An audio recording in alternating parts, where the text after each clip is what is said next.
average engagement time, aka prep time, of an American is 12 to 16 months, and 75% of weddings are held close to home or locally. I was moving back from living in South Korea for several years and had 5 months to thrift the decorations I wanted for my wedding. But like probably the vast majority of brides, I was working full time, and also all of my favorite local thrift stores are closed on Sundays. So I had only approximately 20 days to get all of this thrifting in. Luckily, there were some excellent finds, but there were also a few items that I either had to just totally give up or I had to backtrack on and just say goodbye to. I also DIY'd with a few things that I already owned or thrifted in the past. So here it is, what I did or also did not DIY or thrift for my forest wedding here in Pennsylvania.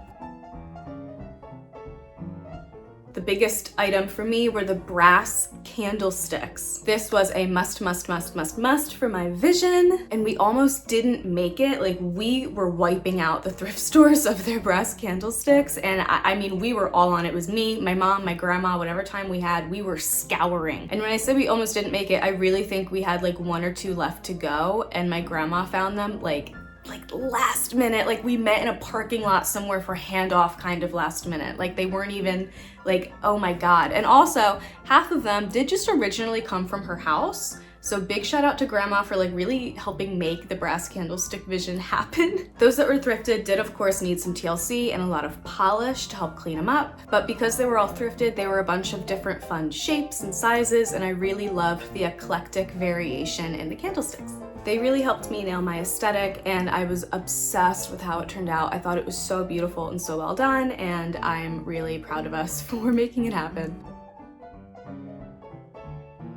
Now, a big staple in my vision, which ended up falling through, were having or thrifting like a bunch of colorful vases or vases, however you say it. Muted colors like ambers and greens, or maybe some pinks or some whatever other fun colors I found of glass jars or vases or whatever that could hold a flower, because I wanted the whole like wildflowers and bottles aesthetic too. I had a very strong start to this one. I found a lot of different shapes and sizes of like amber vases that I loved, and I still have them, and I'm gonna use them forever for the rest of my life because they're awesome. But the supply dried up.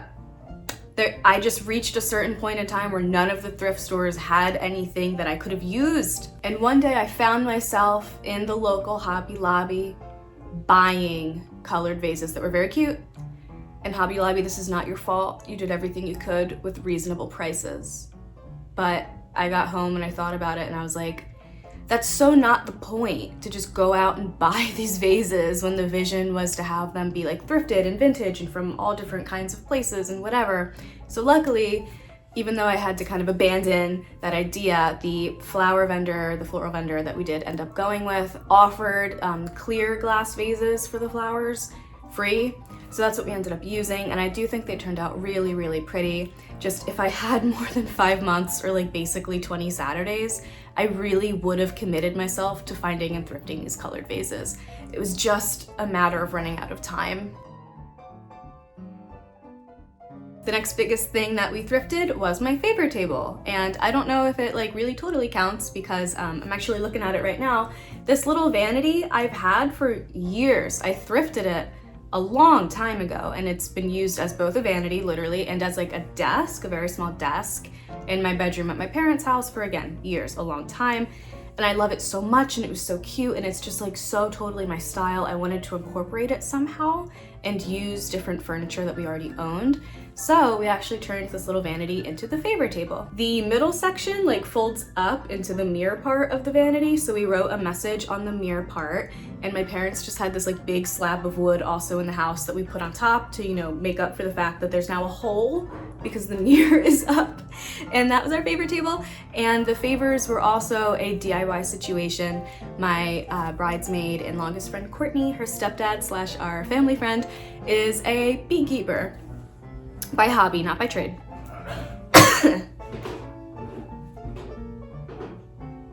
You can come up.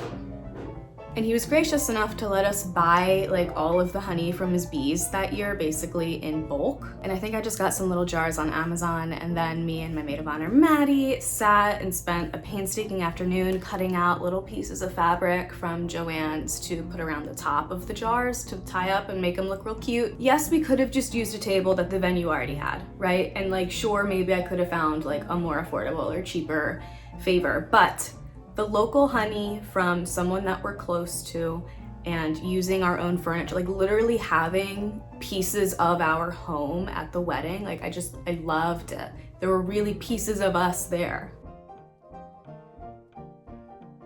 All right, the next one, okay, picture it along with me, okay? You're in arguably rural Pennsylvania. You're in a forest, it's September. It's that dark, rich green of the end of summer, right before the leaves start to change. And you walk in and there's an old stone barn, and again, it's a very forested setting. And there's an iron gate and it has ivy on it, and what do you see? Church pews. Listen, maybe once a year, one of my favorite thrift stores suddenly just has like a bunch of pews, and my arrival home coincided with one of those occasions. It's always so fascinating to me when old church pews show up in thrift shops. Like, I need to know the story here. I need to know, like, what happened to the church? Why did the church close? Did it close? Are they just like replacing the pews, or did like something happen? Was there a fire? It would have been so incredible to set up a bunch of old abandoned church pews in the grass in the forest. The romance, the intrigue, the ambiance. Editor's note, to be fair to my venue, because I love them, and they did have, sorry, I just woke up. They did have something similar down in the grass by the woods, but because our wedding was in September, it was like bee season, and there were too many bees that lived underground down in the grass, so they actually like didn't let us have the ceremony where the pews could have gone in the grass in the forest, so. But alas, the logistics were a nightmare. Where was I to store all of these church pews? How would we transport them to the venue? And which one of my male relatives was going to be in charge of setting up the church pews instead of getting ready? I had to say goodbye to the church pews, but I'm just saying, if someone can make abandoned church pews happen in a forest wedding setting, it'd be sublime.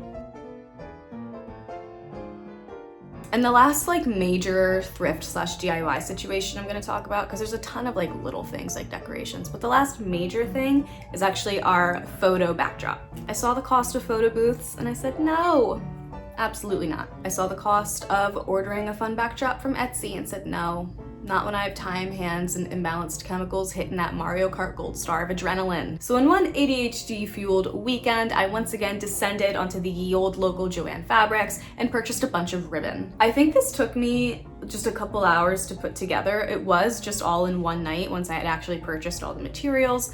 But again, I was in rare form, and I'm usually not that productive. When people with ADHD say it's like their superpower for getting things done, I really hit that like maybe twice a year, and I wish I had more of it. Then, without really looking, because we were just planning on using like whatever extra chair we could get at the venue, we came across, me and my mother, this like adorable little upholstered antique chair in the thrift store, and we were like, oh my God, would this be perfect in front of the backdrop? And it was so cute. I love that chair. I really wanted to put it in the living room at this house, but the couch that we ended up buying just kind of takes up the whole room and there's no room for it. So it's currently still sitting up in the attic, and it's awaiting a more permanent place in our house.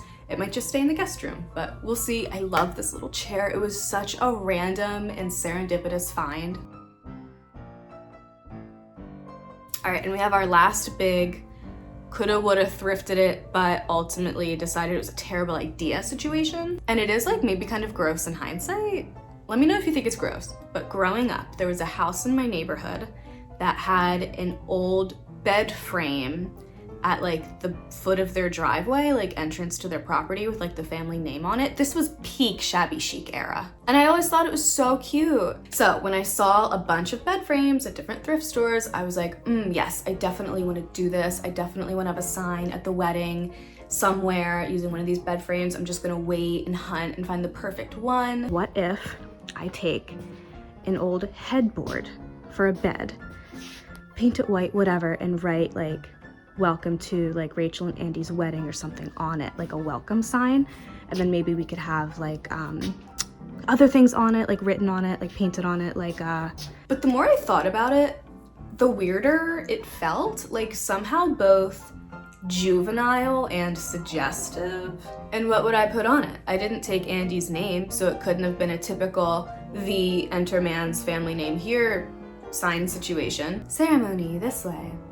This is an unplugged ceremony. Please turn off phones and cell phones and whatever that sign usually says. That would have been way too much for just like this random bed frame in the grass. I was bed frame hunting, I'm telling you, for weeks before I realized this was weird and I gave up on it.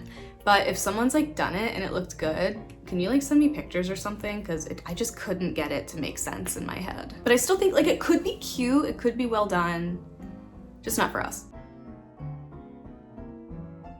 Okay, so I do have two little honorable mentions. They're really small because like I said, there was plenty of like little random like decorations and like lanterns and things that we thrifted and just kind of put up in different spots. But I'm not gonna make like a laundry list of every little decoration that I thrifted. But one of the honorable mentions is a 1940s picnic basket that I saw. There was, I think, like a note inside that said what year it was from. I wasn't actually gonna like poke around in here. I was just gonna move on to the next place, but they're having a 50% off sale.